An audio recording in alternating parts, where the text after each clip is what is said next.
Hey folks, we're back in the kitchen. The last time I was here, I made a cheesecake, show you how to make it, stop it from cracking on top. And in between that, I made some cinnamon rolls. Some of you saw them on Facebook, some of you didn't. So I've been asked to do a tutorial on cinnamon rolls. What I'm gonna ask you to do that I didn't ask you to do in the other tutorials that I've made, the pizza on the grill, the blueberry pancakes, etc., cheesecake, is I'm gonna ask you to subscribe to my YouTube channel so I can get more people to watch and make the people happy at YouTube. I'm gonna start this, as you always hear me say, mise en place what you need before you start cooking. That means to gather all your materials. What's needed is 4 to 4.5 cups of flour. If you notice, they're divided. I have 1 cup in a small bowl, and the rest is in the large bowl. The reason I did that is because I had to add yeast to the large bowl, which calls for 14 grams of yeast. By the way, the yeast that I'm using is called instant yeast. It's not active yeast. It's not the one that you have to get the water, warm it up, and throw it in so it bubbles. I like instant yeast better because it activates as soon as the water or liquid touches it. Now, if you go to the store, you can get the instant yeast in the packet. If you're doing this recipe, it calls for 2 packets. If you're using the ones like I use, a tablespoon is usually about 14 grams. That's what you're gonna use. I already added my yeast. I added a teaspoon of salt. I have my sugar. I have my 2 eggs and a cup of milk. When you come back, because we are gonna take a little break, because I gotta melt the butter. It calls for 1/3 cup of butter, which is 1, 2, 3, 4, 5, and just a little bit more tablespoons of butter. As you can see, I just washed my hands, and I'll tell you why I just washed my hands, folks. Remember the eggs that were sitting out here? I put them in milk.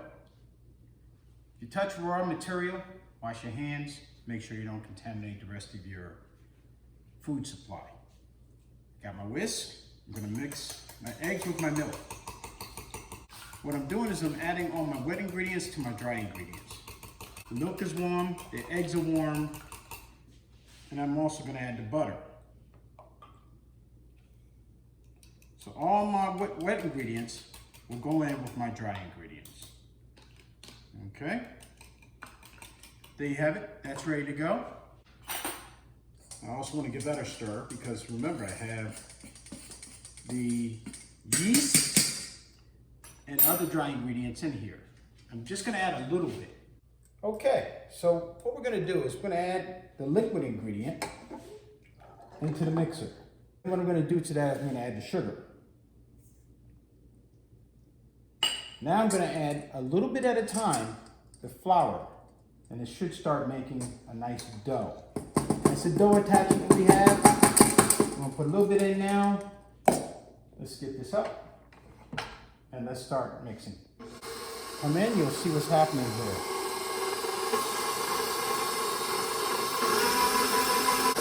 And a little bit at a time, I'll add more and more at a time. And as it does that, I'll add a little bit more. Now that we have the flour that has the yeast in it, as we have that mixing, I can start adding a little bit more of the leftover flour. But first, I want to make sure that I incorporate everything. If you come in close, you'll see that there's flour still around the corners, and that'll actually draw into the dough hook. But once that's gone, I'll start adding more flour, and we'll be back in a minute. Come on in, let me show you what happened to the bowl. Dough hook is done. You see all the flour is away from the bowl. Now what we're gonna do is gonna take this out. We're gonna use the rest of this flour, and we're gonna knead it on a clean surface. Be back in a minute. I'm gonna take this dough, gonna flour the surface. I'm gonna knead it by hand just a little bit until it's nice and smooth. How do you knead? With the palm, you push, and you gather. This should be nice, smooth, and elastic in appearance. Let's move this out the way. I think we got enough flour now. Just gonna knead it until this thing is nice and elastic. What I usually do is I turn the oven on at this point in time. so that it causes the dough to rise. It's gonna rise for about an hour. Then you're gonna punch it down, and then we're gonna make the cinnamon rolls. That's what you want out of a dough. You want it to be nice and smooth. I told you we're gonna need that dough. I didn't even use all the flour. However, as you can see, it's nice and round and elastic. I'm gonna use a little butter. Oh, by the way, I also cleaned out the bowl. I'm gonna use a little butter, and I'm gonna grease this bowl up real quick. This is so the dough doesn't stick when it's rising. I told you before, I usually turn the oven on at this time, so that's what I'm gonna do. Let it on to about 250. And we're gonna set this on the stove, and the heat from the oven will help this rise. This has been oiled. I'm gonna take the dough, put it in the bowl, and now I'm gonna take a piece of plastic wrap and cover the bowl. Okay, in an hour, we'll come back and take a look and see exactly how much this has risen. He has risen. See you in a bit. Let this rise for an hour. We saw the size of it before. Let me show you the size now. It has doubled in size, and now it's ready to be used. So what we're gonna do is we're gonna cut this in half. Once we cut it in half, we'll roll it out. Gonna add a little brown sugar. Gonna add a little cinnamon. Gonna spread some melted butter on that so it all catches together. Okay, we're back. I have a scale here. What I wanna do is divide that evenly. So my scale says I have 1,161 grams. If I divide that equally, it comes out to 580. Let's put this back on the scale, which should equal out to 0, which it does. There we go, folks, 580. So now let me weigh the other side. 580. There we go, we're all set. So I'm gonna let one side over to the side here, and I'm gonna start rolling this side out. But before I do, let me wipe this surface down and we'll get started. Let's roll it out. Now, you might want to put a little flour on the surface, just so it doesn't stick. Let me move that out of the way so you can see. And I'm just gonna start rolling this out. And let's continue to roll it out. And get this out to 24 inches. The actual size is 11 by 8, not 24. That's where we need to be. Roll it out a little bit more, and we're all set to rock and roll.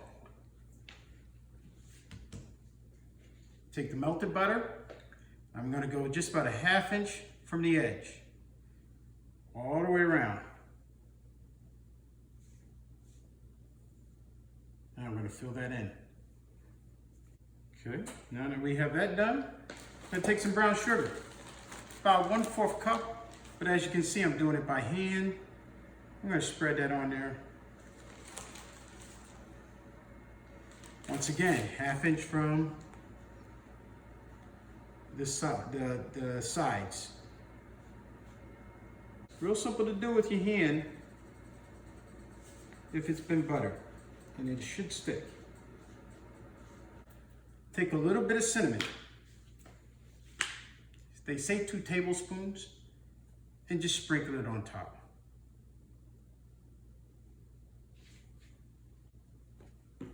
Once again, just use your hands and spread it around. Now you heard me say, I'm gonna add a little bit of pecan. Just spread that liberally on top of the dough. And at the same time, do the same thing for your raisins.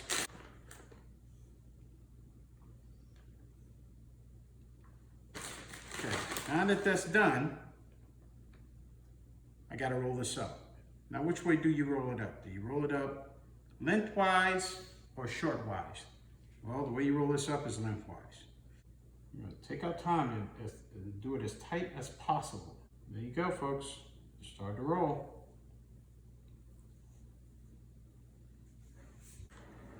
Okay, there we go. How do we close it? Pinch it. We're just gonna pinch it. That's all you gotta do to close this. Just pinch. Now that that's closed, we need to cut it. I have my knife here. We're gonna make it about 1.5 inches.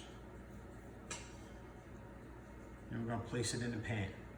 What's the one in there? Hmm? What's the one that's in there already? This one here is gonna be a crossbite. That's what I do when the ends don't quite add up nice, I make crossbites. Again, 1.5, cut side down.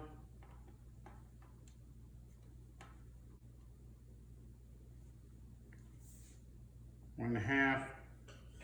This is going to become a crossbite. Cut side down. Now we'll continue to do this. If you notice, this is what happens when you don't make it tight enough. They start to come loose apart on you. So make sure you roll them up tight. That's still going to be a good cross. That's still going to be a good cinnamon roll. Okay?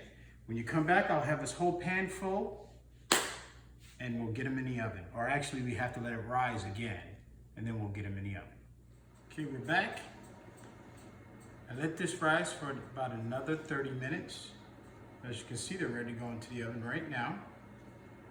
This is all the extra that I had left over, so I made a small babka. Let's see if we can't make all this stuff. Can you see it a little closer? Huh? Can I see that a little closer? Oh, you want to see that a little closer?